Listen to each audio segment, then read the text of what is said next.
Good evening. This is the regular Friday night speaker meeting of the Beverly Glen group of Alcoholics Anonymous.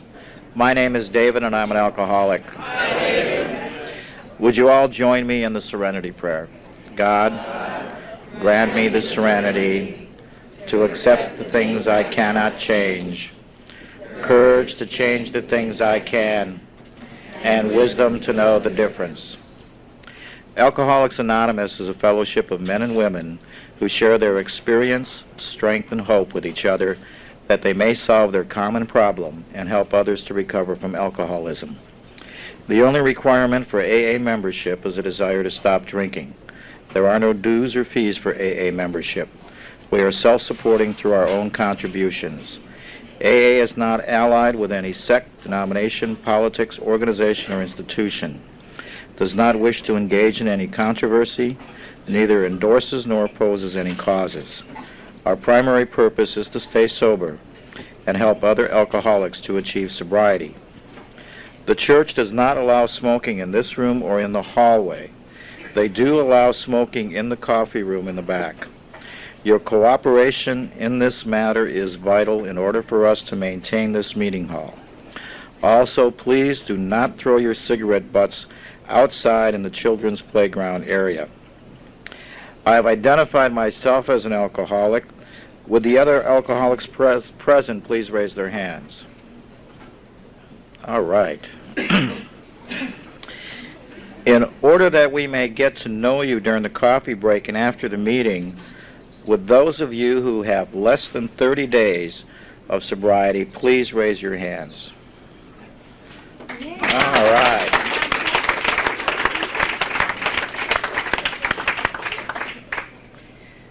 If we have any out-of-town visitors, would you please identify yourself so we may get to know you?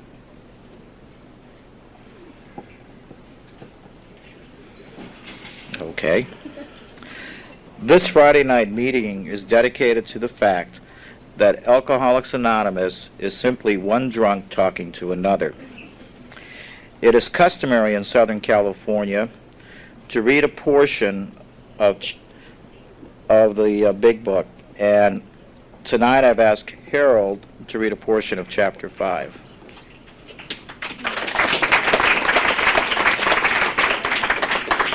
My name's Harold and I'm an alcoholic. Chapter 5, How It Works. Rarely have we seen a person fail who has thoroughly followed our path. Those who do not recover are people who cannot or will not completely give themselves to this simple program. Usually men and women who are constitutionally incapable of being honest with themselves. There are such unfortunates. They are not at fault. They seem to have been born that way. They are naturally incapable of grasping and developing a manner of living which demands vigorous honesty. Their chances are less than average. There are those, too, who suffer from grave emotional and mental disorders, but many of them do recover if they have the capacity to be honest. Our stories disclose in a general way what we used to be like, what happened, and what we are like now. If you have decided you want what we have and are willing to go to any length to get it, then you are ready to take certain steps. At some of these we balked. We thought we could find an easier, softer way, but we could not. With all the earnestness at our command, we beg of you to be fearless and thorough from the very start. Some of us have tried to hold on to our old ideas, and the result was nil, until we let go absolutely. Remember that we deal with alcohol, cunning, baffling, powerful. Without help it is too much for us. But there is one who has all power. That one is God. May you find him now. Half measures availed us nothing. We stood at the turning point. We asked his protection and care with complete abandon. Here are the steps we took, which are suggested as a program of recovery. 1. We admitted we were powerless over alcohol, that our lives had become unmanageable. 2. Came to believe that a power greater than ourselves could restore us to sanity. 3. Made a decision to turn our will and our lives over to the care of God as we understood him. 4. Made a searching and fearless moral inventory of ourselves. 5. Admitted to God, to ourselves, and to another human being the exact nature of our wrongs. 6. We're entirely ready to have God remove all these defects of character. 7. Humbly asked him to remove our shortcomings. 8. Made a list of all persons we had harmed and became willing to make amends to them all.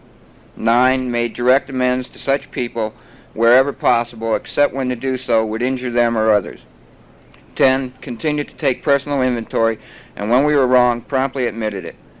11. Sought through prayer and meditation to prove our conscious contact with God as we understood Him, praying only for knowledge of His will for us and the power to carry that out. 12. Having had a spiritual awakening as a result of these steps, we tried to carry this message to alcoholics and to practice these principles in all our affairs. Many of us exclaimed, "What an order! I can't go through with it." Do not be discouraged. No one among us has been able to maintain anything like perfect adherence to these principles. We are not saints. The point is that we are willing to grow along spiritual lines. The principles we have set down are guides to progress. We claim spiritual progress rather than spiritual perfection. Our description of the alcoholic, the chapter to the agnostic, and our personal adventures before and after make clear three pertinent ideas. A, that we were alcoholic and could not manage our own lives. B, that probably no human power could have relieved our alcoholism. And C, that God could and would if He were sought.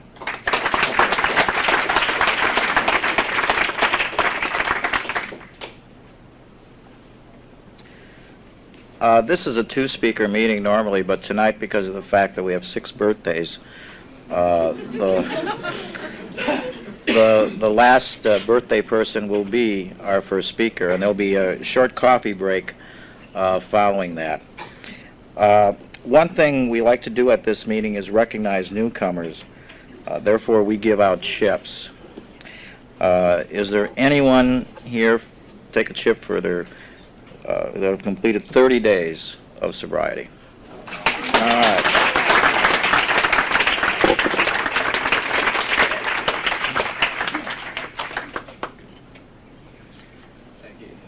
Thank you. Just identify yourself. I'm Charles. I'm an alcoholic. Thank you very much.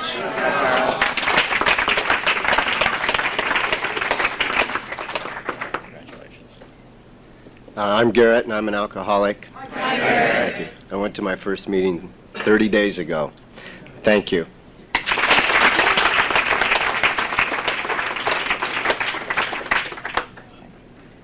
My name's Harold, and I'm an alcoholic. I'd just like to thank you for being here.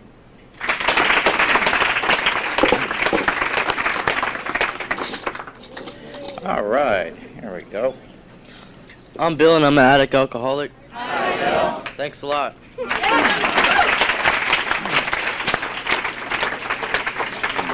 There's one more. All right. Fantastic. Hi, I'm John. I'm an alcoholic. Hi, John. And this should be a 60-day chip by now, but it's not. I'm just glad I made it back. Thanks for all you guys being here.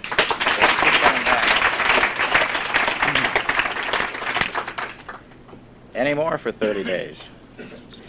How about 60 days?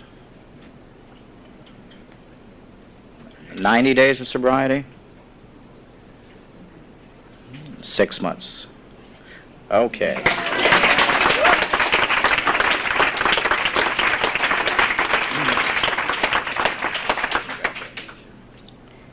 My name is Jim, and I'm an alcoholic. Hi, Jim. And I first came to this meeting, I think, 4 or 5 weeks ago, and this is such a special. I can't imagine a week without Friday night at Dickens, and I can't imagine missing a meeting here. It's a very special place, and I'm real happy to take a chip here. And I was thinking about, in my life I've tried a lot of, therapy and self-help and all that sort of thing to deal with what I felt was my unhappiness or what just didn't feel right inside. And being an alcoholic, obsessive, compulsive, I was wondering why I feel that the program seems to be working so well. And I'm not craving marijuana or alcohol these days, and but the program is working on something. It's like it really looked like the problem was the marijuana, and having supported me in not taking that, I can now look underneath a little bit deeper, and that's what I thought I was doing before. But anyway, I guess this is the point of all this, is to not worry about why, just to work the program. And thank you.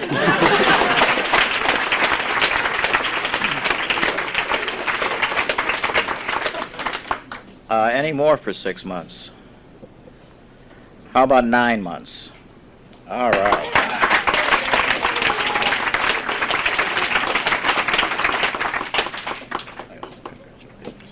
My name's Harry. I'm an alcoholic. Hi, Harry.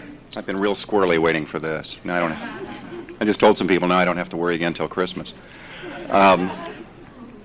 I just want to say thanks, and I want to say to anybody newer to please give yourself this shot, because it's really worth it. Thank you.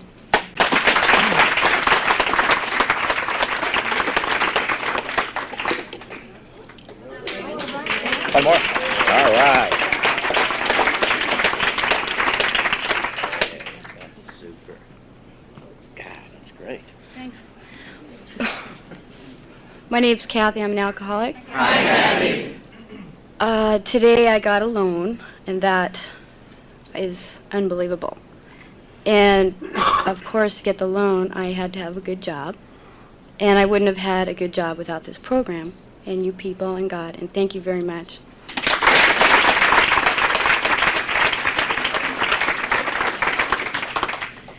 Any more for 9 months? It's also custom in California to give a cake with a candle on it, with each candle representing 365 days of continuous sobriety. And as I said, tonight we have 6 cakes. And the first one is for Zach for 1 year, and Nancy and Ray will give him the cake.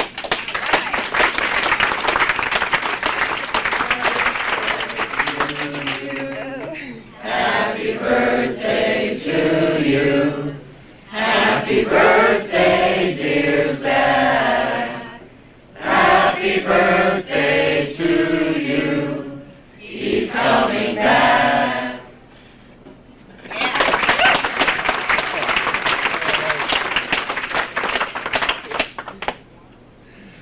My name's Zach, and I'm an alcoholic. Hi, Zach. I want to thank Nancy and Ray for giving me my cake. My mom really helped me a lot. Nancy's my mom, by the way. She helped me a lot. When I was first getting sober, I remember my first week, I told her I was going to meetings, and I was really scared, and I wasn't meeting anybody, and it seemed like no one was sticking their hand out to me. Everybody was getting sponsors and numbers, and I wasn't getting anything, and I was really frightened. And she said, well, did you think about, sticking your hand out and telling someone or sharing at a meeting that you're really scared and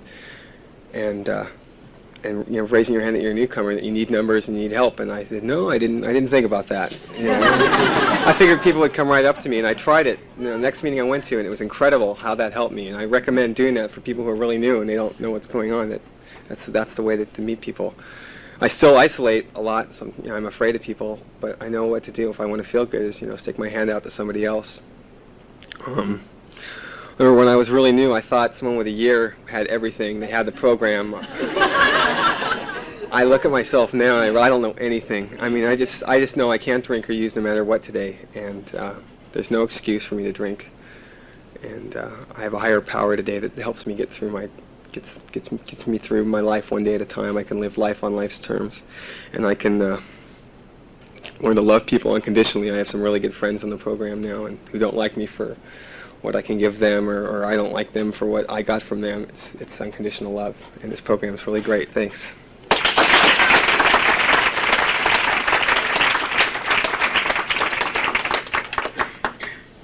Next is for Tom for 2 years, and Tracy will give him his cake.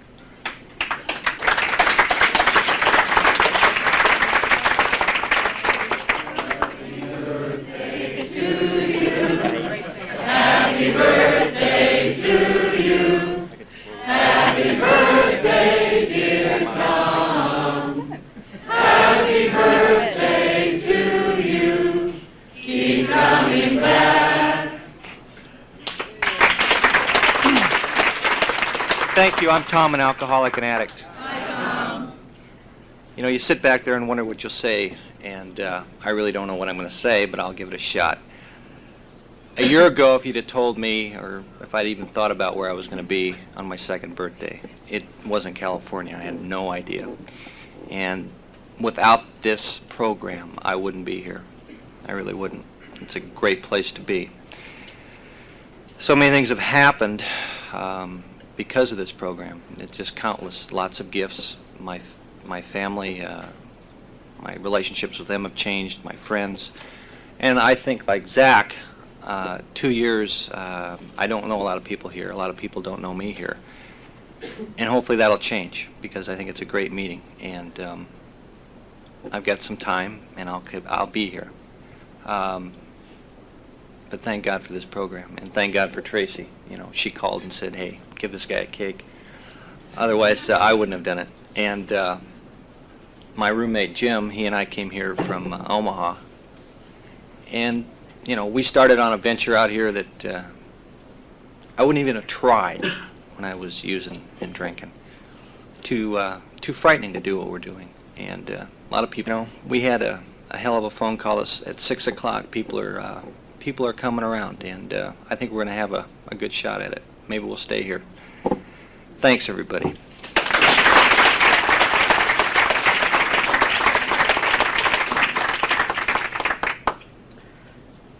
Also for 2 years is Bonnie, and Yvonne will give her a cake.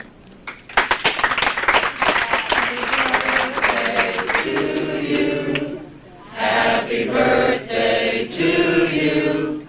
Happy birthday, dear Bonnie. Happy birthday to you. Keep coming back.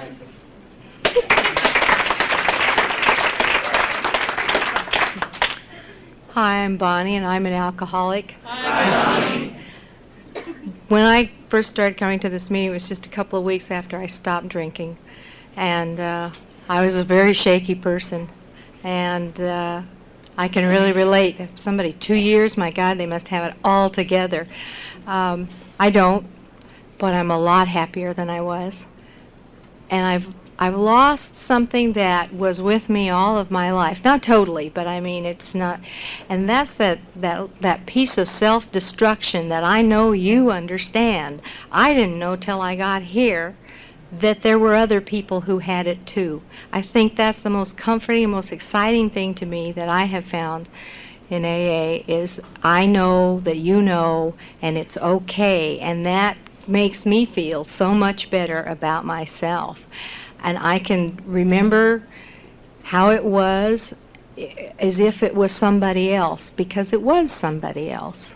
And I went through something that I think a lot of people do in one way or another. I was dry for 8 months. I just didn't drink, but nothing else changed, and I didn't know about AA. And it didn't seem to make much difference whether, you know, in my life, and I started gradually drinking again. By the time I committed myself to a hospital program, I was on 9 prescription drugs and drinking better than 2 liters of wine a night after I got home from work, and I had 5 blackouts the last week. And I knew if I kept on, I was dead. I mean, my body was just saying, no way.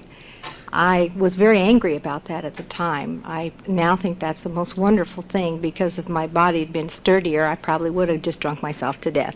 It just made me sick, and so I ended up in the hospital. And in the hospital, they took me to AA, and it's just really a different world. I laugh more. Things bother me less. I don't cry so much, and I'm beginning to feel peaceful, and that's something I don't think I was ever acquainted with unless I was bombed out of my gourd. And I spent a couple of decades bombed trying to have that non-feeling. Now I can feel and be peaceful. That's pretty wonderful. I'm so glad to be here, and I'm glad you're all here.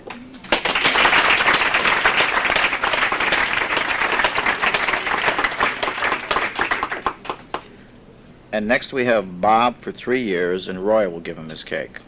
Happy birthday to you.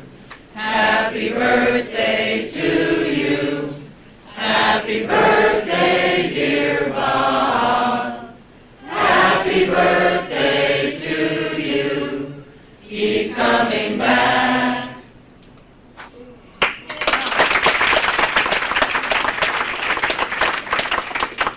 My name is Bob, and I'm an alcoholic. Hey, Roy, thanks a lot for giving me my cake. Roy's a good friend. I quit smoking about 40 days ago. And did I say something funny? Hey, you did too, right? Yeah.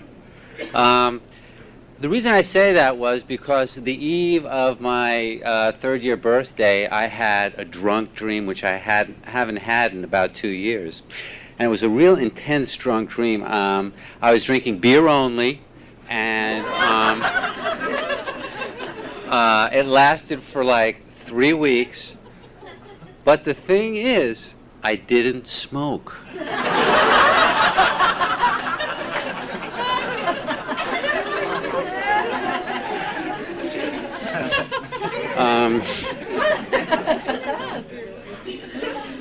There's a lot of love in this room, and yet, you know, before I was talking to Ivy, and she said, boy, doesn't it feel like, you know, really great to have 3 years and a lot of love in this room and everything? And I said, yeah, you know, I kind of feel like beating up a newcomer.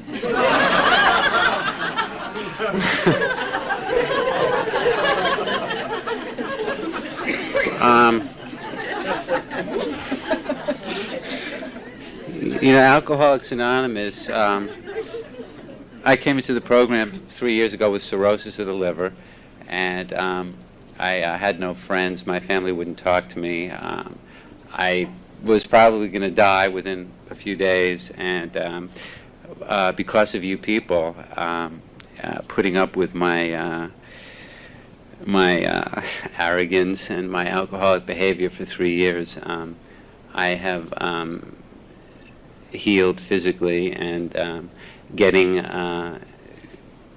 becoming more well on a daily basis, and it all is because of you, my higher power, and the program of Alcoholics Anonymous. So I just simply like to say thank you.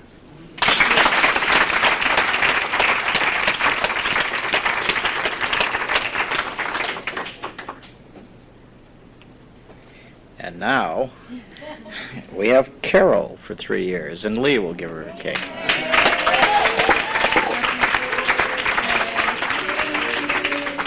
Happy birthday to you.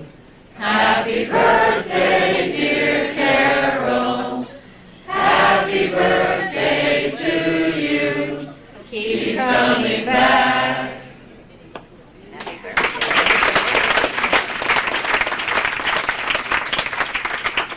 I'm Carol, an alcoholic. Hi, Carol. I'd like to thank Lee for giving me my cake. And I had to remember that. Oh, God, I just had to remember that. All day long I've been obsessing on not thinking. I said, I'm not going to think. I'm not going to think about what I'm going to say tonight. No way, no, no, no. No, no, no. And the thought would come, no, maybe if I tell him that, no, I've been going crazy. No, just say that, no, no. God's in charge, right? And I mean, I've just been like a lunatic all day long. And then I wonder when I come here tonight, well, I'm feeling like I'm not too happy. So much energy went into all that nonsense, you know.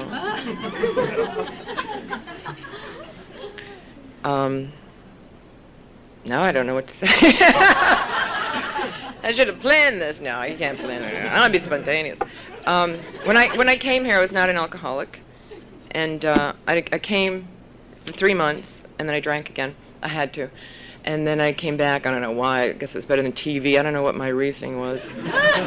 And I listened, and I learned about this disease. And in my opinion, it really doesn't have that much to do with alcohol and drugs.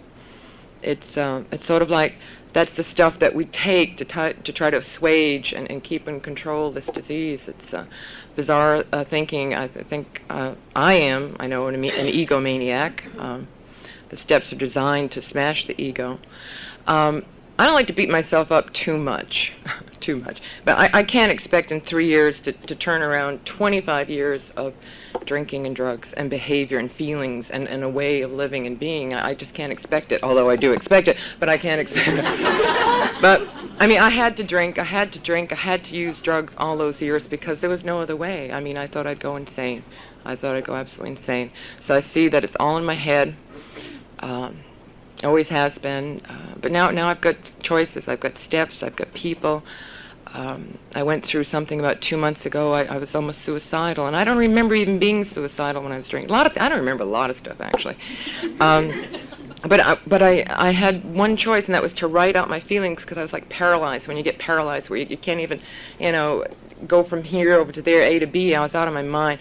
And I wrote about it. I typed 6 or 7 pages, single space, tears dripping down. Everything I was feeling just came out, and it became real clear that my feelings aren't going to kill me.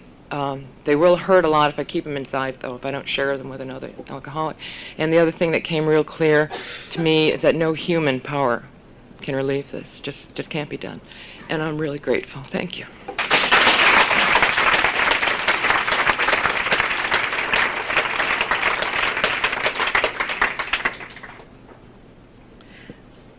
And our final cake is for Elizabeth for 7 years, and Jean and Elle will give her a cake.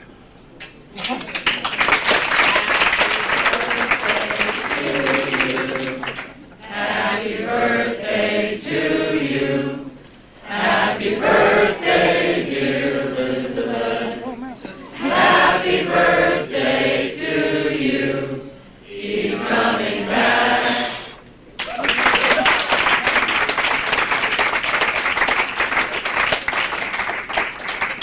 My name's Elizabeth, and I'm an alcoholic. Hi, Elizabeth. Ray told me not to go past 5:09, but I'll make it. I want to thank all of you for being here, and I want to congratulate everybody that took a chip and a cake. And Zach, he's particularly special to me with a year cake.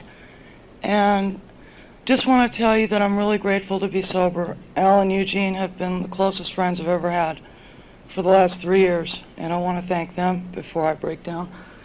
And just tell you that I was sitting there thinking of the 2 most important things that's happened to me.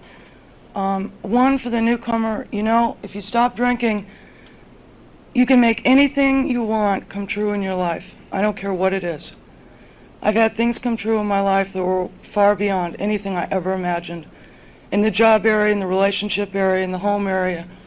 And the other thing that's the most important is my trust and belief in God that has grown through working these steps. And being sober 7 years doesn't alleviate the nervousness up here.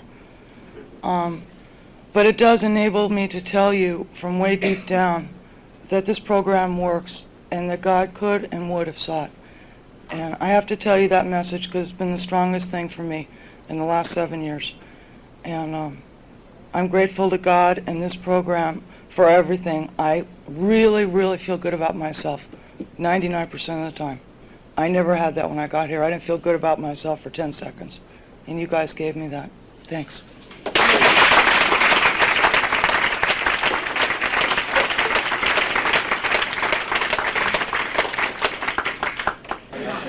I'm still an alcoholic, and my name is David. I have asked Ida May to read the 12 traditions, and the 12 traditions are to the group as the 12 steps are to the individual.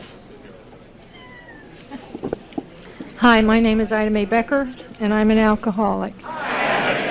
Our common welfare should come first. Personal recovery depends upon AA unity. 2, for our group purpose, there is but one ultimate authority, a loving God, as he may express himself in our group conscience. Our leaders are but trusted servants. They do not govern. 3, the only requirement for AA membership is a desire to stop drinking. 4, each group should be autonomous except in matters affecting other groups or AA as a whole. 5, each group has but one primary purpose, to carry its message to the alcoholic who still suffers. 6, an AA group ought never endorse, finance, or lend the AA name to any related facility or outside enterprise, lest problems of money, property, and prestige divert us from our primary purpose. 7, every AA group ought to be fully self-supporting, declining outside contributions. 8, Alcoholics Anonymous should remain forever non-professional, but our service centers may employ special workers. 9, AA as such ought never be organized, but we may create service boards or committees directly responsible to those they serve. 10, Alcoholics Anonymous has no opinion on outside issues, hence the AA name ought never be drawn into public controversy. 11, Our public relations policy is based on attraction rather than promotion. We need always maintain personal anonymity at the level of press, radio, films, and TV. 12. Anonymity is the spiritual foundation of all our traditions, ever reminding us to place principles before personalities.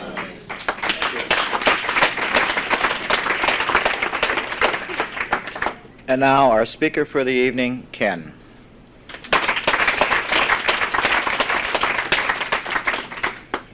Thank you. My name is Ken O'Brien. I'm an alcoholic. And I'd like to thank Lori and Ray for inviting me here tonight. If in about 45 minutes you want to thank them, that's your business, but that remains to be heard. I want to congratulate the chip people too, and the birthday people, but I had a particular spot. I'm afraid I just tripped out when Zach got up there, because it put me so much in mind of my own first birthday. My mother is on the program as well, and I can tell you that that's an experience one can survive.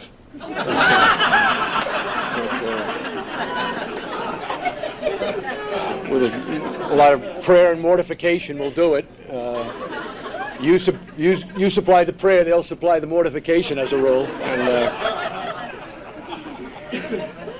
as a parent now of all kinds of kids, some of them teenage, I recognize how difficult that must have been for her.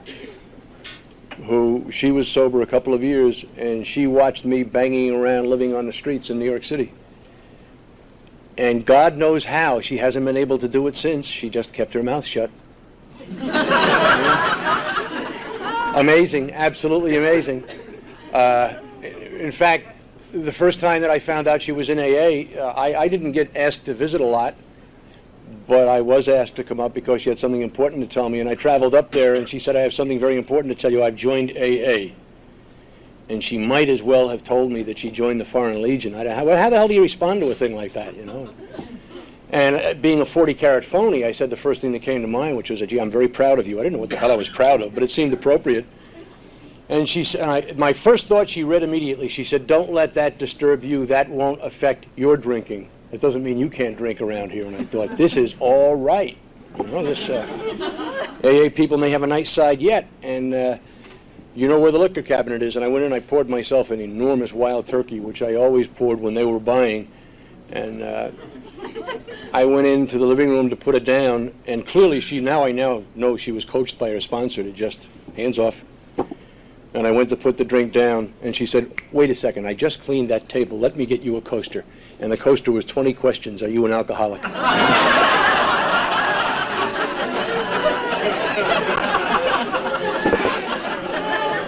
It's tough to let go, I'll tell you. Tough.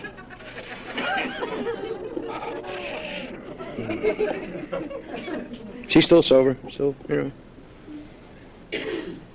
Alcoholics Anonymous has been a miracle in our family. Alcoholics Anonymous has not changed lives in my family. There have been transformations, and by that I mean that we have become not modified people.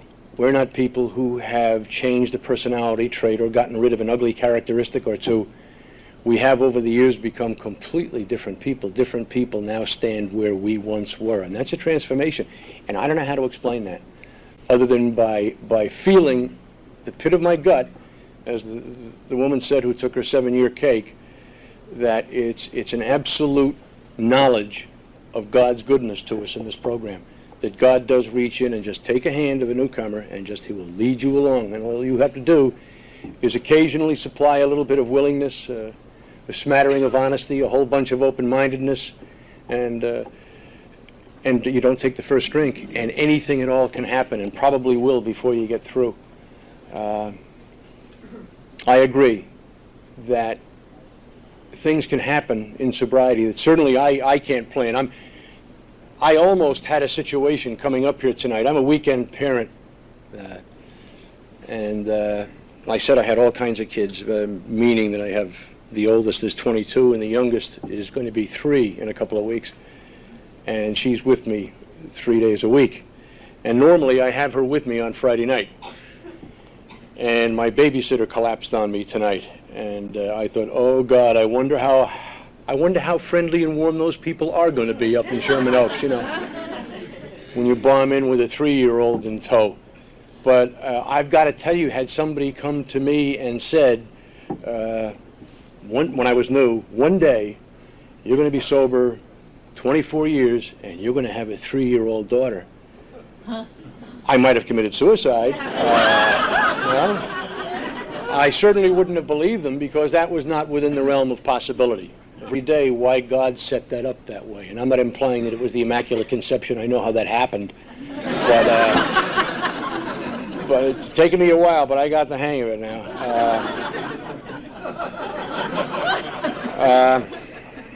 I'm not a single parent for nothing.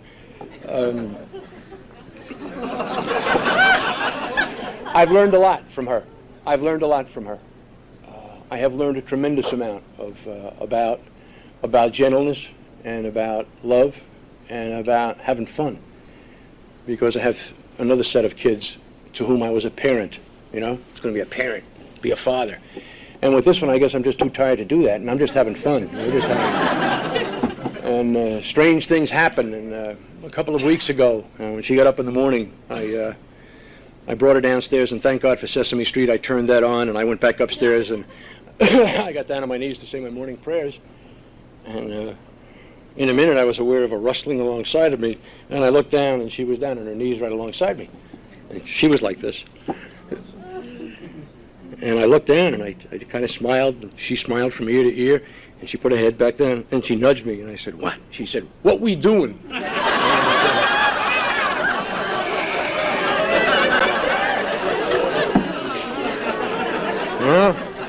I said, "I don't know. You know, you're doing what the big guys do, and I'm doing what the big guys do. This is what they taught me to do, and that's what I'm doing. That's what I'm doing down here, and if you want to do that, that's fine, you know." Because I have tried very hard to do what I was told to do early on in sobriety. That's why the central office tie and the jacket tonight. I know that if I ever get up at a microphone without a jacket and tie, my sponsor will walk in and strike me dead. I am not put off by the fact that he's been dead for 6 years. I still fully expect that he would do that. He would just come in and have at me. And I never understood a correlation between wearing a jacket and tie and staying sober. But I've been doing it, and so far so good. And I don't believe in fixing things that work. And I guess I will accept his explanation, or he never really defended his positions. It was more or less just laid out there as an edict. And he told me that if I were going to go out and visit people that had saved my life, I probably wouldn't mind putting on a jacket and tie. And boy, that made eminently good sense to me. You know, nobody ever explained it to me that way before. And, okay, if that's what I do. Because in reality, although probably none of you was anywhere in the area where I got sober, when I got sober, you saved my life. Because the faces are interchangeable. I realized that last July, when the 50th was held up in Montreal. A group of us from my home group flew back to New York and leased a couple of mobile homes and fiddled around New York for a while, and I showed these rubes New York, and then we planned to drive up to Montreal, which we did, but it just so happened that my AA birthday occurred at that same period, and that my original home group was meeting on one of the 3 nights we were in New York. And we all descended. 10 Californians embarked from a mobile home in front of a little dinky meeting in the Bronx in New York, and these people didn't know what the hell was going on. And none of the people that were there when I got sober were there any longer, but we knew people in common. And as it happened, the group that was supposed to speak that night didn't show. And they asked me if I would lead and find a couple of speakers. And took a couple of the fellows from my home group, and they spoke. And at the end of the meeting, I was leading, and I was handling it all with, no emotion at all. And all of a sudden, I looked out at the chairs, and instead of seeing the people who were in the chairs, I began to see the faces of people who used to be in the chairs. And it was interesting, because Unflappable O'Brien started to dissolve in tears. It was very slowly. I just started, choked up, and the tears started to come. And they thank God for AA people. They just allowed me the privilege and the blessing of just being able to feel that emotion and be there with it. And I realized that one of the reasons that AA means so damn much to me is that AA is not a set of rules. AA is a set of people through whom God operates. And it's one thing for you to give me your friendship, but that's not what sets you apart from anybody else I've ever known in my life. And I realized that night in Parkchester, what set those people apart from me was not that they gave me their friendship or they gave me their time. They gave me principles to live by. And once someone gives you principles, they become part of your life. And I became aware that although all of these people were dead, there were 14 people in the original group, they'd never die as far as I'm concerned, because I've been living on the principles that they gave me ever since, and they'll always be with me, and they're here now. And you will feel that way one day if you're part of a home group. There's nothing quite like it, and there's nothing quite like that first birthday. And God, enjoy it and run with it and live every bit of it, because it's such a precious, precious gift. I'm not going to do a big drunk-a-log. I already know how to drink, and I assume you do too. And so if you came here to learn how to drink, you're out of luck tonight. I will tell you that when I came in, and my sobriety date is July the 3rd, 1962, I stand a little over 6'3", and I weighed 138 pounds. So you might get the idea that I wasn't spending a lot of time on Nautilus machines. I was living as a derelict. I was living on the streets in the Bronx. I had already made one unsuccessful pass at AA, and it was unsuccessful because I insisted that it be unsuccessful, because I had no intent of sticking around anyway. I sort of got shoehorned into a predicament where my stuff was going to get taken away if I didn't show up at AA. My stuff, like a place to live and paychecks, and the natives got restless and they converged and advanced on me, and I knew I had to take some drastic action, and AA was suggested, and so I went. And I was 25 years of age at the time, and the group that I fell into, their average age was deceased, and I had no way of relating to these people. I didn't know what in the hell they were talking about. There will be people here tonight who have the same experience, and will not be able to understand where these people come from, what are they getting so excited about, and what kind of screwballs are they anyway that expect me to suddenly just turn myself inside out, stop doing something I've been doing all my life, and start doing something that I wouldn't dream of doing. Stop taking that first drink or whatever else you've been using, and start just living the kind of life that secretly we've always felt we wanted to live. Start living an open existence. God almighty, you may as well have told me to fly. And so I hung around until I heard what I came to hear. A group came in and they mentioned resentment and slip, and that did it for me. Those were the magic words, and they gave me something to hope for. And it's very hard to get a resentment when you're new, because the people around you behave as though you were some sort of unstable explosive material. You can screw with them, and they say, well, he's being a horse's ass, but don't say anything, he'll go off, And it was getting to be a nuisance, because I desperately needed someone to give me a resentment, and nobody was playing my game, and I figured, now who could, what's a mother for? And I went on her. And I trotted out those AA trading stamps. I'm sure nobody here, that's what I call them, has ever done this, but sometimes when we come into the program, people, in order to be kind, tell us if we have kids that, don't worry about it, your kids don't remember anything about what went on when you were. I'm fortunate, none of my kids was around while I was drinking, so I didn't have to handle that. But I sure remembered everything that my mother had done. I must have been taking notes. And I would trot some of these episodes out whenever I wanted some leverage. And it was like just showing the weapon. It would be like kind of, you do what I want, or I'll remind you of terrible deprivation I suffered because of your disease. And sometimes that would even work. And so I called her and started to remind her of some of the stuff that we had been through together, and she would say very uncharacteristic things like, thank you for calling, I'm off to my club, dear, and hang up. It drove me nuts. And I found out later her sponsor was at her elbow every bit of the time, saying the creep is trying to get off the hook. Don't respond. Just don't react. Let him go. And I'd call again and hit a little farther below the belt. And And my mother would say, I'm glad you called. God bless. Bye. It's getting expensive now. It's long distance. And finally, I hit way below the belt. And my mother, who's very dignified, it took her many years to cop to this. And I got her to cop to it at an AA podium where I knew she couldn't lie. Very dignified mother said to me that night, why don't you go piss up a rope? And, so I figured, well, if your own mother would say that to you, you probably have grounds for resentment. And so I figured, well, if your own mother would say that to you, you probably have grounds for resentment. And I went out to disprove this whole nonsense. I could buy a lot of stuff I heard from my original group. I could accept a lot of that stuff, but the thing that was patently foolish was this first drink business. I mean, I was known for having a prodigious capacity, and these people were getting up saying it was the first drink that was going to... I thought, Jesus, well, I thought, well, wait a minute. Maybe when I get as old as you are, one drink will put me out, but not now. No, it's not the first drink. That's foolishness. And so when I went out, because I had my resentment, the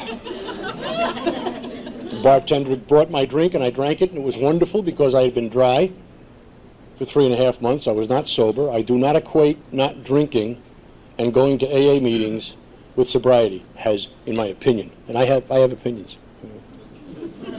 I'm often wrong, but I'm never in doubt. You know, one of those. And I was showing up at meetings, and you know what you get when you don't drink and you simply go to meetings? You get crazier and crazier until finally you pop. And they just drop a net over you and take you away. Because suddenly all the glue that was holding me together, which was alcohol, was taken away from me, and now my insanity really came into bloom. And Jesus, I mean, I'm either going to commit murder or something's got to give. It never dawned on me that I would have to make some internal changes. God forbid. God, you do it for me. You do it. Here I am, I'm making myself available, AA. You're so damned hot, do it. Go ahead. And so that night I had my one drink, and the bartender came by and he said, do it again. I said, no, just one. So I wanted to demonstrate something here. I had the damn first drink, and I went home, and I said to the poor wretch that I had married my first month on the program, taking direction has never been a strong point with me, you know? Hey, look, they told me to avoid emotional involvements, and I figured, well, marriage will do that, you know. It's always done it for me since, I'll tell you that. And I said, I just had my first drink. She said, here we go. I said, no, there's nothing wrong with me. I just had one. She said, you always say you only. And to demonstrate my sincerity, the next day I went to work. And I didn't even think about a drink. And the day after that I went to work, and it never dawned on me to drink. The day after that I went to work. Didn't think about drinking. I was coming home on the subway that night, and I realized that it was hotter than hell on the train that night. Hot. Geez, it was particularly hot for New York in February.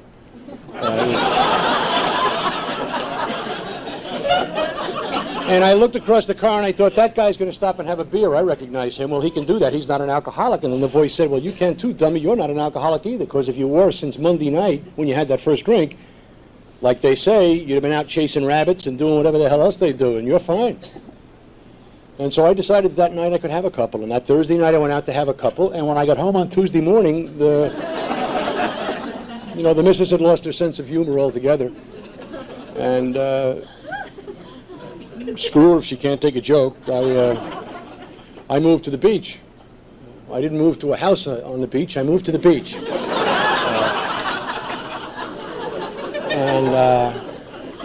Well, I'll tell you, beaches in the Bronx don't look like beaches out here, look, I'll tell you. And I had some roommates in the area, all of whom were AA experts. They could all tell you at the drop of a hat why AA won't work. They're a bunch of phony Bible thumpers, and they all take something on the side anyway, and that's why I'm here living in my wardrobe, drinking wine and pooping in my pants. See? I'll show them. And so that's the way life went. That was the new and improved version of Ken O'Brien at that point. And one night, on her way home from work, I was a functioning drunk, which is defined as an alcoholic whose wife has a job. That's it. And she was on the way home from work, and there was a crowd collected in the street, and she went over to see what was going on. And she said it was the biggest mistake in her life because they were circling me. And I won't tell you what I was doing, but it was before breakdancing. And the cop said, "Is he yours?" And she said she thought about lying. But they took me home, and she proceeded to call a guy that I had told her was my sponsor. Now, I must tell you a little briefly about my sponsorship arrangement with Ray. That group of 14 people, 13 men, 1 woman. They eventually threw her out of the group. They made her life unbearable because she was a revisionist, and she was trying to change the face of AA as far as they were concerned. And I'm not kidding. She did it by one night bringing in a box of Lorna Doones. That group just had coffee, period. And as my sponsor said to me in justifying his actions sometime later, he said, for Christ's sake, one of these days she'd be bringing in doilies, right? So they told me that it was important to be a good member in that group, and everybody had to be a good member, and every good member did certain things, including have a sponsor. And I said, what does a sponsor do? Well, it's a guy that you want to emulate. And I looked around, and all of these people were running with newcomers. They were doing panels. They were working the phones and intergroup. And I didn't particularly want to do that. I didn't want to emulate them. And then I found one fella whose job seemed to be, on the speaker meeting, he passed the basket. That was Ray. And that's about all he did. And he had what I wanted. And I said, Ray, can you be my sponsor? He said, okay. I said, well, what do we do? He said, what do you want to do? I said, you and me, Ray. We're all set, you know? And that was it. Happy road of destiny until I went to the beach. So she called Ray, who was out passing a basket somewhere, and he couldn't come, and his wife sent 2 other fellows to the house who were 2 red-eyed AA zealot step Nazi types who immediately prepared to dispose of the corpse, and I wanted them to put me in a hospital, and they weren't having any. The comment that was made was, Jesus, do you realize that the cost now for 5 days at Towns is up to $125? Where the hell are we going to get that kind of money? $125 for 5 days. I just mentioned that for the benefit of those of you who have just spent 20 grand puking your way to Serenity. You know,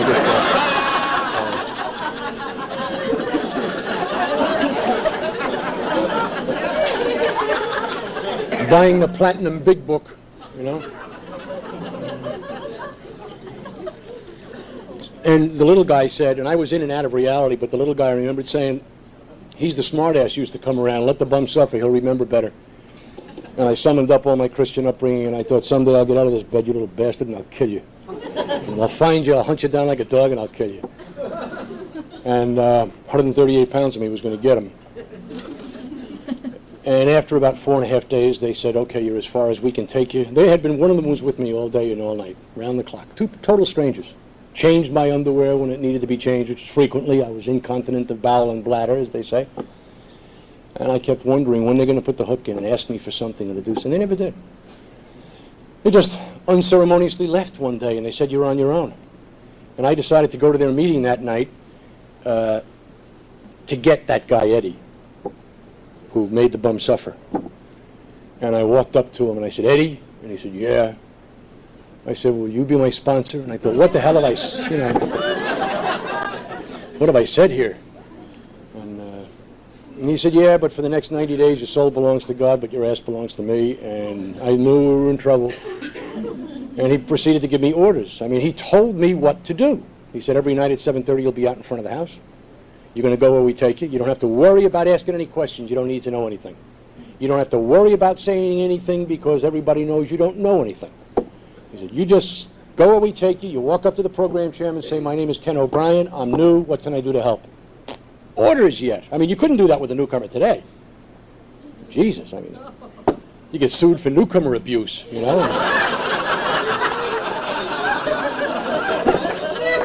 They got a union, you know. They probably have a shop steward in the house tonight. You know, be a grievance filed at central office in the morning. And I didn't see how doing that stuff was going to work, and I didn't want to do it. And he told me to do it, and I was afraid not to do it, and so I did it. And there was no 2 ways about it. I just knew that doing it the way I was doing it simply wasn't working. And if you knew and you're wondering why the hell you should stick around here, If doing it your way still works, don't. You may be a court low. But if doing it your way doesn't work, why don't you try somebody else's way? Now, I knew enough about the fellas in that group to know that each of them was a notorious drunk in his own right in that neighborhood. These were some bad actors. And they were sitting around, sober, being civil with one another and actually caring about another person. And I knew something had happened to them, and I wanted to be part of what was happening. And so I proceeded to get involved, basically in service. And yet, I have to tell you, you know, sometimes you can sit at a meeting and you'll hear one of the chapters read, and you hear the words, unless you're talking to your neighbor while they're being read, and you don't really hear them. I don't really hear them. I don't really question what the word means to me. There's one word in particular that started to annoy me not long ago. Only because I've been just listening to it for 24 years, and I never really challenged it. You know, we throw the word principles around a lot. Especially you guys up here on this side of the valley who have started the new tradition. You know, the Greek chorus. You know, which I'm sure has some relevance to somebody, but it escapes me. But if you're going to repeat something, how about a desire to stop drinking? We might try that for a while. But the word principles kind of got on my nerves, and I thought, wait a second, what are they talking about? You know, every now and again some smart aleck at a discussion meeting would say, what are these principles that you're talking about? And I'd say, yeah, what are those principles? And I'd sort of revert back to, you know, before AA had steps, the people who had emerged from the Oxford group in the absence of steps knew that as alcoholics we're totally undisciplined people, and what we need is some structure in our lives. That's one of the things that this thing supplies, is some structure. And so they had a thing called the Four Absolutes. You know, and I mean, I thank God that they didn't have them when I came in. I would not have made the cut. The Four Absolutes, just the fact that it's an absolute is enough to drive me out the door right away. I mean, don't, Jesus. In the sixth step when they say we're entirely ready. Entirely? Wait a minute. You know, that's an absolute. But the Four Absolutes by which they lived were, get this, absolute honesty, absolute unselfishness, absolute love, and get the last one. This would enable us to have world conventions and phone booths. Absolute purity. You know, and unless we can get Mother Teresa to get a drinking habit, I don't know who the hell they would get to join in. So when people would say, what are the principles? Oh, I guess those are the principles. And I had to sit down one night and figure out, if I'm a newcomer today, and I walk in and some clown like me says to him, this thing really has a lot more to do than not drinking. There's a lot more involved here than not drinking. Not drinking is the price of admission that opens the door to an enormous banquet hall for starving people. In order to get in the banquet hall, you don't drink. You don't take the first drink. Then all kinds of stuff opens up. If I'm a newcomer, I'm living in a consumer age right now, I'm going to say, what are the things that I will get for doing that? What's in it for me? The day is gone when you can say to a new person, as my sponsor said to me, just do it because I told you to do it. It wouldn't work. And so I had to sort of examine, what are the principles that came into my life as a result of my sobriety? Because each one of the principles that came in, and by principle I went to the dictionary and I looked it up, and it's a fundamental law, a governing law, and these have been fundamental and governing laws in my life since I got sober. Each one of them is a tremendous gift because it gives me something that I never had before. And it gives me the kind of qualities in my life that I had always wanted before. And I didn't get them by hanging around just listening, and I didn't pick them up by osmosis, and you don't get it off a toilet seat. There were things that really had to happen in my life before they began to come through to me, and that's where the steps came in for me. Now, I know that in some places, you know, so you tell people you're going to talk about the steps, it's like holding a cross up to a vampire. But in my opinion, the steps are about the only thing that separates us from a cosmic Rotary Club, Est, or whatever else you have. See, these are the things that enable me, once I've stopped drinking, to make the changes inside that I need to make. These are the things that enable me to knock my own stuff down low enough so that God's grace can come through to me. And so I can hear it. And so I sort of picked my way through, and I'm not doing it for any other reason than because I think if I could do nothing else tonight, if there were one person here who's new, who wants to know what the hell's in it for me if I don't take a drink, I can at least tell you what I've gotten in my life. from not taking the first drink, from doing what I was told in AA, and going to a gang of meetings. I do go to a lot of meetings. I spoke at a club not long ago, and I sat by the door before the meeting started, and pretty soon a bunch of other folks came in also wearing suits, and the women were very well dressed in suits, and I guess they saw me and they said to themselves, that must be the suit section, and they sat down over there. And it turns out they had all been referred by some judge from a driving thing to attend an AA meeting. And I'm listening to that conversation there across the table, and they're talking about, how many meetings do you have to go to, Harry? Jesus, I got to go to 3 meetings. And I'm sitting there thinking, 3 meetings, poor soul. And how about you? I got 10 meetings. And one guy down the end is really upset. Finally, I looked up at him. I said, you haven't said anything. How many meetings do you have? He said, I have to go to 15 meetings. I said, what'd you do, kill a cop? You know. And he said, how many meetings do you have to go to? I said, a lot. I'm a real sick one. And that has been really the case, and I'm aware of that. And I have to go to a lot of meetings of Alcoholics Anonymous, but where I am, who the hell I am right now. I mean, I can range to the semi-certifiable at the drop of a hat. You know, if anybody feels, and I love the thought, and I can appreciate the thought of thinking that, I know when I came in, I thought, boy, at a year, you just walk on water, you know. Then as I got close to a year, like you figured out, Zach, you say to yourself, no, I guess it's not at a year. Maybe it's 5 years. And then you get to 5, and you say, no, it's not 5. No way, 5. And then you come to 10, and you say, yeah, serenity will arrive at 10. Not coming to 10.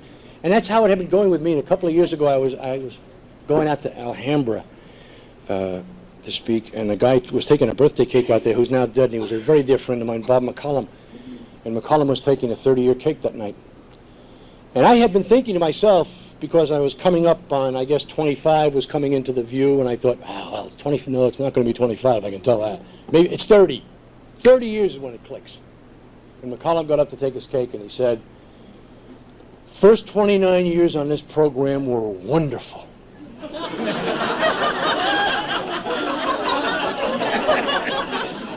This last year's been a son of a bitch. And I thought, no, don't tell me that. I don't want to know about that, you know?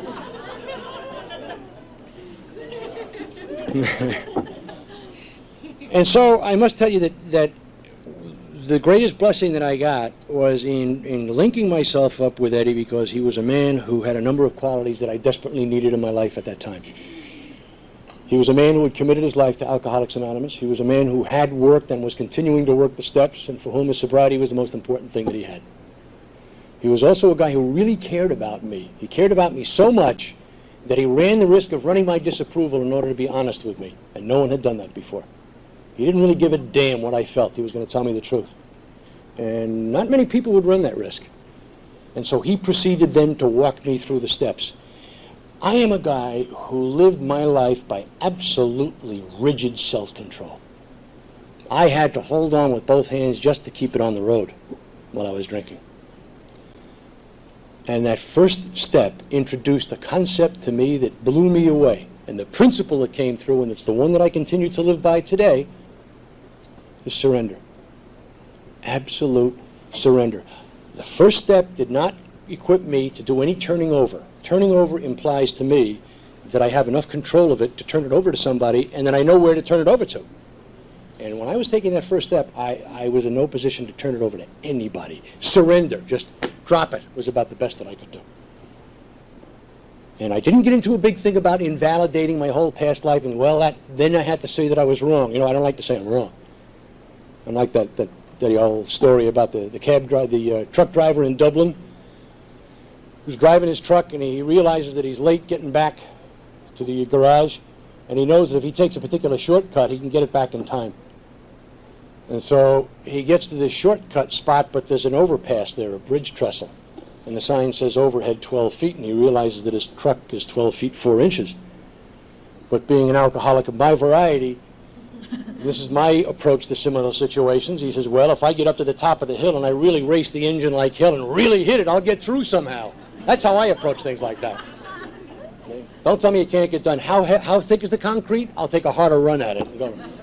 And so he gets to the top of the hill and he revs up the engine and he hits it full blast, and down the hill he goes, and bam, he's wedged underneath the bridge, and he's stuck there.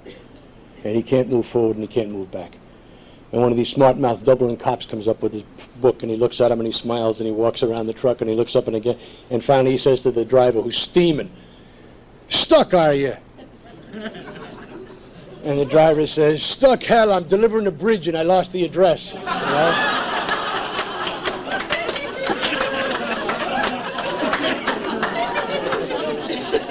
I don't want to be wrong. I simply don't want to be wrong. And the idea that I can simply say, without getting into who is right, who is wrong, why, the wherefores, just drop it. Just surrender it. Knock it off. And the moment that I did that, that first step had been accomplished, and an enormous vista opened up. And that second step in telling me that a power greater than myself could restore me to sanity gave me another principle that I think is the most precious gift that we get in here. And it's hope. And I don't even mean trust.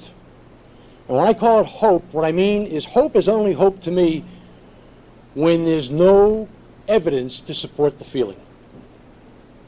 When there are no encouraging signs on the horizon, and yet, do you ever have one of those in sobriety where things, I mean, it's really a disaster all around. And people say, how come you're not reacting badly? I don't know, I feel, actually, things are working out just fine. How can you say that? What is it in your life that lets you say that? Nothing that's out there. I just have a feeling that everything is okay. And that's hope. And that's God's grace. And that came to me as a result of that second step. That was the goodie that came through there. Now the third step, having experienced those first two principles, the third step gave me an opportunity to practice something that I was never able to practice before, and I have not been able to translate it to any other area of my life since. That's commitment. An absolute commitment. An absolute determination and willingness and availability to give my life fully, one day at a time, to Alcoholics Anonymous and everything that it asks of me. Simply by every morning when I get up, going to that prayer on page 63 and saying, here you go, show me what I need to do today, and I'm willing to do it. The fourth step, in insisting on an inventory, introduced something to me that I had never had before, and it was self-honesty. For the first time in my life, I was able to take a look at Ken O'Brien. Prior to that, not only were you not allowed to know who Ken O'Brien was not allowed to know who he was. Because I was petrified to find out that I was a shell, just a facade, nothing in there, all full of empty. And in writing the inventory the way my sponsor told me to write it, I found out that there was a lot of good stuff there. There was a lot of dreck that had to go, but there was a lot of good stuff on which I could build a life. And I developed a tremendous sense of having confronted me as a result of writing that inventory, when he told me to do it and precisely how he told me to do it. It was not one of these 88-page, tear-stained, blood-soaked, people drag up the steps, say, I'm here to take my fifth with you. Go tell it to somebody who cares. I don't want any part of that. It was an absolutely objective moral inventory, pluses, minuses, a story of my life. And I had never had the guts to take a look at it or the grace to take a look at it. Then in the fifth step, having the temerity to actually go to a stranger who meant a lot to me, my sponsor, and let him know that and run the risk of having him throw me away. That was humility, and I had known nothing about humility in my life. Nothing.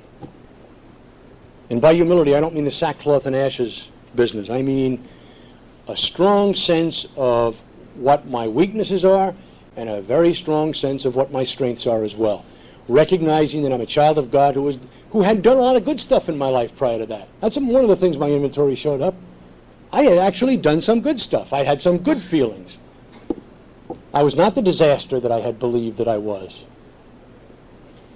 The sixth step insisted on willingness. Insisted that I just become willing. Don't do anything more, but just become willing to have God move from my life the things that would stand between me and sobriety of the quality that I had seen in other members of the group. You know how it is when you're new and you look around and you see somebody who's been around a number of years and they just have that look?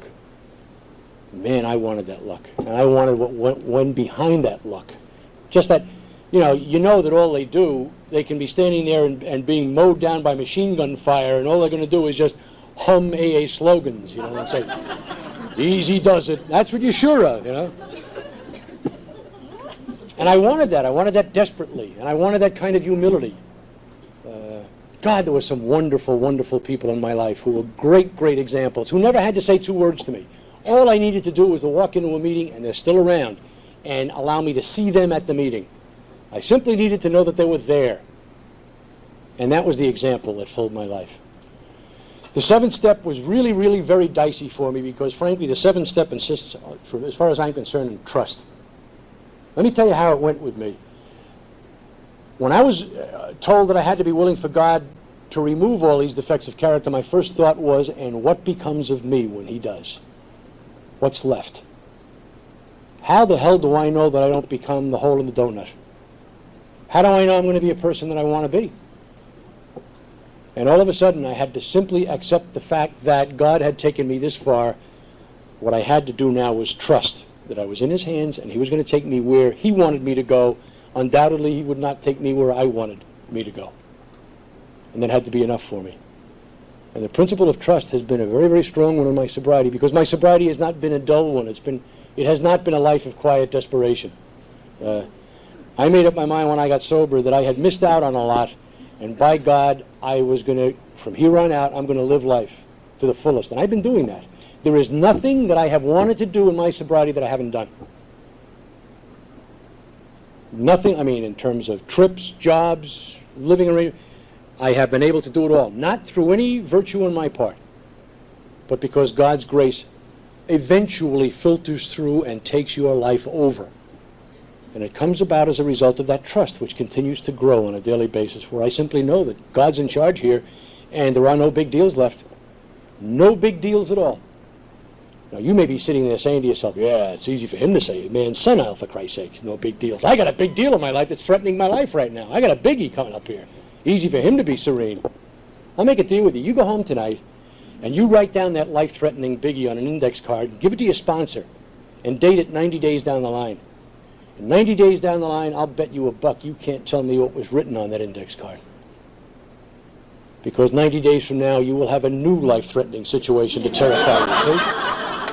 And you'll forget the old one, and pretty soon you come to realize that it's just a series of charades. None of this stuff means anything. It's all a shell game. And all I do is don't drink, and I come to meetings, and I make myself available, and I do what I'm told to do. The 8th step introduced a concept that was alien to me, and that was restitution. That is to say, mess up, clean up. Tough one. Don't want to hear about it, because I had a lot of paper out in the streets in the Bronx that some people with notorious lacks of humor, senses of humor out there. And I was not anxious to see them. So that the 9th, that sense of restitution is one that I have had to sustain throughout my sobriety, because I continue to screw up in sobriety. And my motto continues to be mess up, clean up, because I can't afford to let it get out of hand. I insist on not screwing up deliberately, but as soon as I do, I grab the mop, as it were, and I've got to clean it up real quick. So that by virtue of the kinds of amends that I had to make, the 9th step insisted on a principle of courage. And I don't mean machismo. What I'm talking about is the kind of courage that they define as grace under pressure. Simply going out and doing the things that need to be done because you know you're in the palm of God's hand and he's not going to let anything bad happen to you. And go make those amends so that you can get that feeling that you've been looking for. It's not even peace of mind, it's peace of soul. And I needed that desperately. That 10th step, by telling me that, it tells me a lot of stuff, that 10th step. It says I continue to take personal inventory, and when I'm wrong, that gives me license to be wrong. You know, if I had written the step, I'd have said, if I were wrong. Well, it doesn't. It's when I'm wrong. Promptly admit it. That's consistency. That's doing something every day, all the time. That's an alien idea for this alcoholic, doing something every day. That kind of consistency. The 11th step has been one of the great gifts of my life, because what it has given me is an attitude of prayerful acceptance. That's the gift. May not sound much to you right now if you knew, but I would not trade anything in my life for that right now. That kind of prayerful acceptance that says that no matter what the externals of my life are, if I'm living this program the way I know I'm supposed to, everything is really fine. And there's a tremendous joy in my life because I know I'm doing God's will that day, and everything is okay, no matter what you think of it, no matter what the trappings of my life may seem to be. Matters not. I know it's okay. When that light goes out tonight, no matter who else might be in the area, it's just me and the boss. And I know at that point that everything is really just fine, because I've done his work to the best of my ability today. And the 12th step are the two principles that we live on in Alcoholics Anonymous. They're the two mystic mainsprings that keep us going, and they're love and service. And those are the two principles. And by love, I'm not talking about the kind of hands-on, huggy, kissy kind of stuff. I'm talking about the kind of feeling that I have at any AA meeting, and I travel around the country, and I can drop in on an AA meeting anywhere and know that I'm going to be accepted as I am, where I am, right there. That there will be people in that room that I've never met before who love me so much that they will give me complete room to be me and support me in anything that I need to do in order to improve my sobriety. That's a rarity. That's a gift. I'm not going to tell you that all these, I didn't realize what these principles were for many years afterwards. I was just going through them. And as a result, when I got up around my 8th and 9th step, I wasn't too anxious to get out there and make those amends to Sal, the bartender, for a bunch of bad checks. Well, my sponsor kept saying to me, "Did you make that amends to Sal?" And say, "Couldn't find him." He'd say, "It's funny, you never had any trouble finding him when you wanted to borrow money." Yeah, well, I'll find him next time. And pretty soon he stopped asking me about Sal. And I thought, good, I beat him into the ground on it. And one day the program chairman from our group came up to me and said, "We've got a meeting commitment for you to cover by yourself." And I was sober about 14 months then, and I was waiting for them to turn me loose. And I said, "Who do I go on the commitment with?" Because normally a leader and two speakers go from my group to your group, and then your group sends a leader and two speakers back to my group at a future date to reciprocate or retaliate, as the case may be. And they said, "You're going up yourself. We're overextended. We don't have anybody else to send. You go up yourself." I said, "All right." They finally recognized my ability around here. They said, "It's North Tarrytown, and the deal is it's an hour, and you qualify for 15 minutes, and then you throw it open and you answer their questions." Now, what else am I here for but to answer your questions? So I went up, and I started to lay out all this stuff that I had borrowed from you, because I had no program of my own, but I'm a quick study. And I had all the lyrics down. No music, but the lyrics were just right in place. And I'm rattling on all the spiritual caca that I had heard from you. And there's a guy sitting right about here who, Jesus, he was 1,000 years old, it seemed. He croaked at me. He said, "What are you doing here?" And I thought, oh, Jesus, first time out, I got to get a wet brain, right? And I ignore him. And I'm waiting for the group to look at him and discipline him, and they're not. They're looking at me. And then about 2 minutes later, he said, "I said, what are you doing here?" And I thought, I better deal with this clown. These people have no idea that this can't go on here. He's holding me back. And I said, I'm your speaker. Is my 12-step work? He said, "What's the 12-step say?" And the group is not looking at him. They're still looking at me. And this old geezer's just sitting there. I mean, he's barely alive. So I said, "Well, somebody please give me a book so I can read what the 12-step is." I knew it had something to do with talking, but I wasn't quite sure what. So I read it as patiently as I could for this ninny, and I said, "Having had a spiritual awakening as a result of these steps," he said, "Hold it right there." And I thought, uh-oh, something's going on. He said, "What steps are they talking about?" I said, "I guess these steps here, these other steps." He said, "You work those other steps?" I said, "Most of them." He said, "We can't hear you down here." I said, "I worked most of them." He said, "Well, all of us have worked all of them. Why don't you sit down and listen, and we'll talk tonight." Try that for newcomer abuse. And I looked around at the group, and they were kind of looking at me like, "Now, there's an idea, O'Brien. Why don't you consider that?" Well, we wrapped it up a little early that night, and I broke the land speed record getting down to the coffee shop where my group hung out after meetings to tell them to report that group to the vice president for Tarrytown for setting my sobriety back God knows how far. I mean, I tender sensitivities. I'm a newcomer, And I didn't have to tell them what had happened. I mean, I walked in, and they said as I came through the swinging door, I saw them. They were hysterical, leaning over the banquettes, laughing like hell. They said I looked like an eggplant. I was livid. And the reason I didn't have to tell them is because about a month before, when my sponsor saw me dragging my feet on making my amends, he called up an old buddy of his. And he said, "Hey, Charlie, we got some fresh meat for you. How would you like to do an egoectomy?" And thank God they did. I mentioned that story once at a care unit, and the poor social worker whom I had known almost fainted dead away. And I said, what's wrong, Marjorie? She said, what a terrible thing to do to an alcoholic. I said, Marjorie, once again, you precisely missed the point entirely. What a wonderful thing to do to an alcoholic, because they recognized, each one of us, as you sit here right now, if you're reasonably new, you've got one piece of holdout. You've got one little bit left that you're hanging on to, and you're saying, I'll give it all to them, but not that. They don't get that. They can have 99% of me, but they don't get that. Huh? And these guys knew that. And they know that when O'Brien's on a roll like that, subtlety is lost. You get a fungo bat and you catch me about here twice, 3 times, and then you get my attention. And that's exactly what they did. Father Ed, who was a friend of this program for many years, used to say that humiliation is often a shortcut to humility. It's a shortcut to my humility, which said, what the hell am I holding on for? What happens if I just let go? Let me see what's going to happen. What's happened has been 24 and a half years of the best time that I can imagine.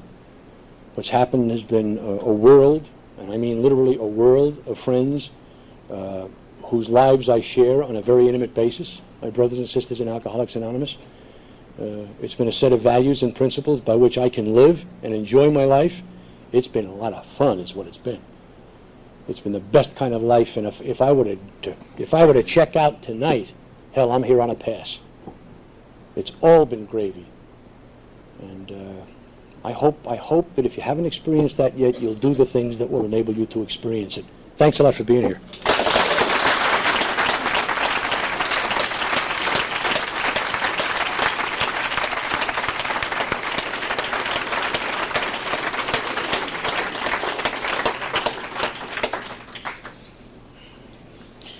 Let's thank Ken one more time. That was great.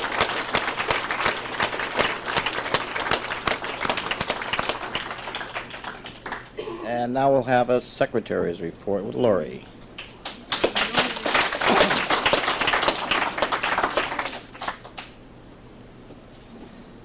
My name's Lori. I'm an alcoholic. Pat, do you have a report for us tonight?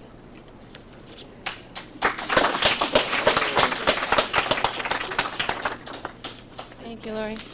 Hi, I'm Pat, and I'm your treasurer.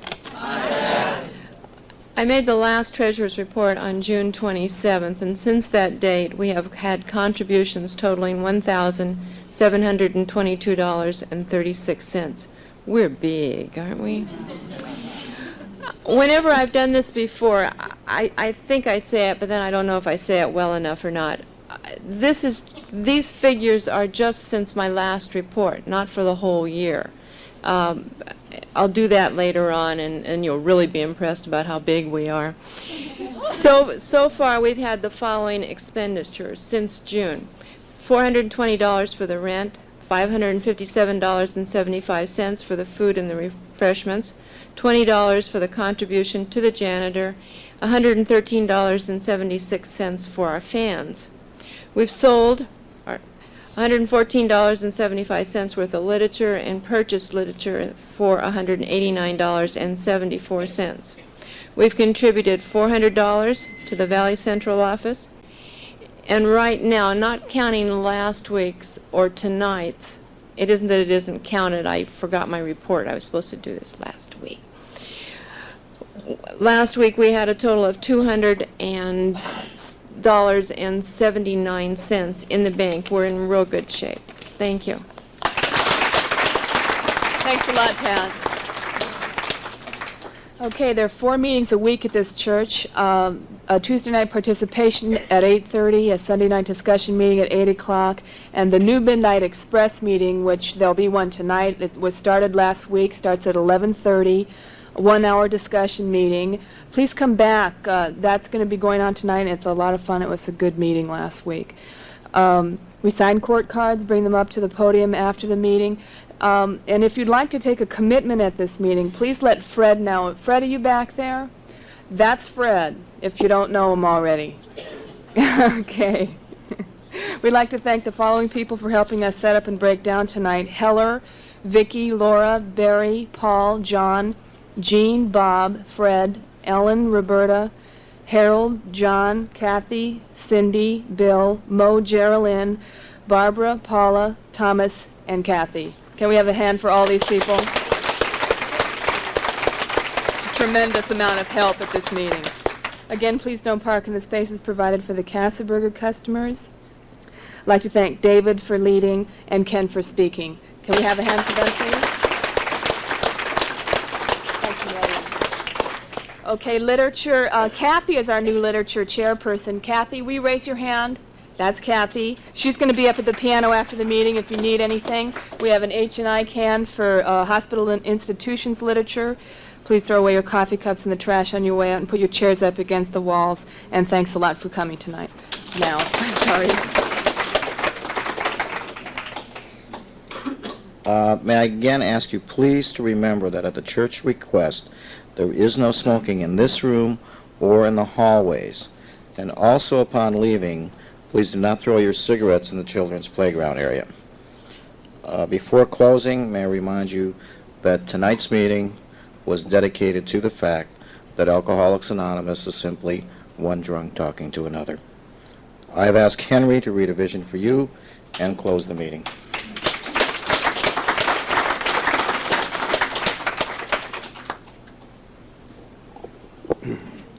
Hi, my name is Henry. I'm an alcoholic. A vision for you. Our book is meant to be suggestive only. We realize we know only a little. God will constantly disclose more to you and to us. Ask Him in your morning meditation what you can do each day for the man who is still sick. The answers will come if your own house is in order. But obviously you cannot transmit something you haven't got. See to it that your relationship with Him is right, and great events will come to pass for you and countless others. This is a great fact for us. Abandon yourself to God as you understand God.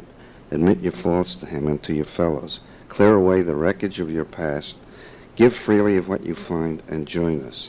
We shall be with you in the fellowship of the Spirit, and you will surely meet some of us as you trudge the road of happy destiny. May God bless you and keep you until then.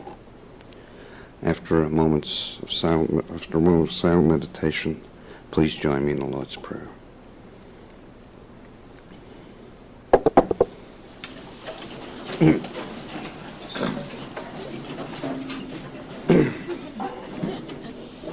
Our Father, who art in heaven, hallowed be thy name.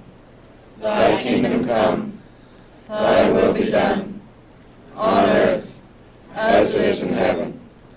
Give us this day our daily bread, and forgive us our trespasses, as we forgive those who trespass against us. And lead us not into temptation, but deliver us from evil. For thine is the kingdom, and the power, and the glory, forever. Amen. Keep coming back. It works. Thanks, Father. I needed that. Great. Thank you. Well done. I'll see you again next time.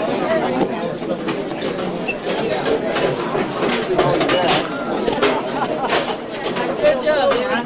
Thank you.